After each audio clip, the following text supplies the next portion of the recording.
Kaspa, not Bitcoin, not Ethereum, not Solana. Kaspa is one of the few cryptocurrencies that didn't try to escape Bitcoin's design. It fixed it. And the wild part? Most people still have no idea what they're looking at. While the market chases narratives and hype cycles, Kaspa has quietly solved one of the hardest problems in crypto: how to scale proof of work without sacrificing security or decentralization. Bitcoin changed the world. It introduced a revolutionary idea: a decentralized, secure digital currency, free from the control of any single entity. For the first time, we had a system for value transfer built on pure mathematics and cryptography. But this groundbreaking innovation came with a fundamental trade-off, a compromise that the entire digital economy has since learned to live with: uncompromising security, at the direct cost of speed and scalability. This was the core dilemma baked into its design. To ensure consensus and prevent double spending, Bitcoin's network was deliberately throttled. It produces just one block of transactions, on average, every 10 minutes. This slow, deliberate pace makes the ledger incredibly secure, but it also makes transactions slow, expensive during peak demand, and nearly impossible to scale for global, everyday use. At its core, Bitcoin's blockchain operates like a single-file line. It's a strictly linear, sequential chain of events. Only one block can be validated and added to the chain at a time. This linear progression is the very source of its security, but also its greatest limitation. If two miners happen to create valid blocks at nearly the same time, the network can only accept one. The other is discarded. This wasted computational work results in what's called an orphan block.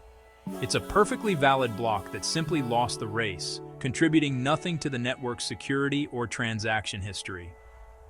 For over a decade, the crypto industry has focused on working around this single-file limitation, building complex systems on top of this constrained foundation. We've seen Layer 2 solutions, which move transactions off-chain. We've tried side chains, which run parallel to the main chain but with their own security assumptions.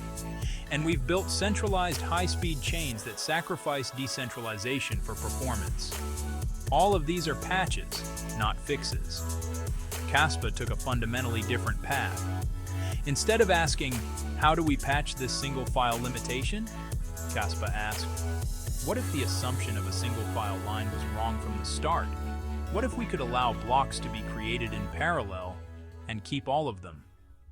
To understand Kaspa, we first have to unlearn a core assumption, because Kaspa is not a blockchain. It's a BlockDAG, a directed acyclic graph. This fundamental shift in structure is what solves the scalability trilemma. Instead of forcing all transactions into a single, sequential chain where only one block can be produced at a time, Kaspa's BlockDAG structure allows many blocks to be created in parallel. This is where the GHOSTDAG protocol comes in. It doesn't discard these parallel blocks. Instead, it brilliantly weaves them together. The protocol identifies a main, well-connected chain of blocks and orders them, while still incorporating the other parallel blocks into the overall consensus. This means there is no fighting between miners to produce the next block. No orphaning, where valid work is simply thrown away. And therefore, no wasted security. Every single block, every bit of computational power contributes to the network's strength and finality. GHOSTDAG orders this web of parallel blocks into a single agreed-upon history, preserving the ironclad consensus of proof of work while unlocking massive parallel throughput.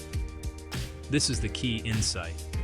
Proof of work doesn't need to be slow, it just needed a better, more efficient structure. Today, Kaspa produces 10 blocks per second on its mainnet, with a roadmap to increase this rate significantly. This high block rate means transactions are included almost instantly and achieve full irreversible finality in roughly 10 seconds. That's not a theoretical promise on a testnet. That's live, right now. And crucially, this breakthrough in speed and efficiency is happening without sacrificing the core principle of decentralization. The network is open, permissionless, and secured by a global community. In the digital world, speed usually comes with a cost. To process transactions faster, networks often rely on powerful, centralized servers that can handle immense loads. In most blockchains, that cost is decentralization. Achieving high throughput often means raising the hardware requirements so high that only a few well-funded entities can afford to run a full node, validating the network's history. This centralization introduces risks and single points of failure. Kaspa fundamentally refuses this trade-off. Its architecture is engineered for both speed and accessibility. A full Kaspa node, which independently validates every transaction, can sync the entire history of the network in under an hour on a normal laptop. Compare that to the days or weeks and massive storage needed for other major networks, like Bitcoin's 600 gigabyte chain or Ethereum's multi-terabyte archive nodes. Kaspa's ledger is intentionally lightweight, thanks to aggressive pruning of old data while maintaining full cryptographic security. This low barrier to entry means more nodes can join the network, leading to more independent verification and a more resilient, decentralized system. This philosophy extends to mining. Because new blocks are created every second, mining rewards are distributed almost continuously, rather than in large, infrequent lottery-style payouts. This smooths out revenue for smaller participants and makes solo mining a viable strategy again, reducing the centralizing pressure of massive mining pools that dominate other networks.